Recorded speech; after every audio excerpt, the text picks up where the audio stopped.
بسم الله الرحمن الرحيم الحمد لله وكفى وسلام على عباده الذين اصطفى أما بعد قال رسول الله صلى الله عليه وسلم سيد الاستغفار أن تقول اللهم أنت ربي لا إله إلا أنت خلقتني وأنا عبدك وأنا على عهدك ووعدك ما استطعت أعوذ بك من شر ما صنعت أبوء لك بنعمتك علي وأبوء بذنبي فاغفر لي فإنه لا يغفر الذنوب إلا أنت قال ومن قالها من النهار موقنا بها فمات من يومه قبل أن يمسي فهو من أهل الجنة ومن قالها من الليل وهو موقن بها فمات قبل أن يصبح فهو من أهل الجنة رواه البخاري۔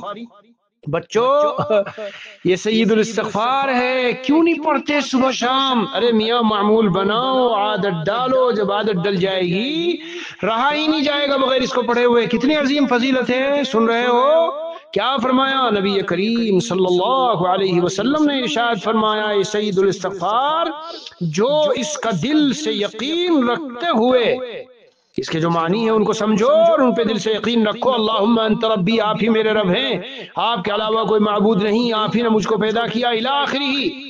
تو یقین کے دل کے یقین کے ساتھ ان کلمات کو جو صبح میں پڑھ لے اور دن میں اس کا انتقال ہو تو جنتی، رات کو پڑھ لے اور انتقال ہو صبح ہونے سے پہلے تو جنتی۔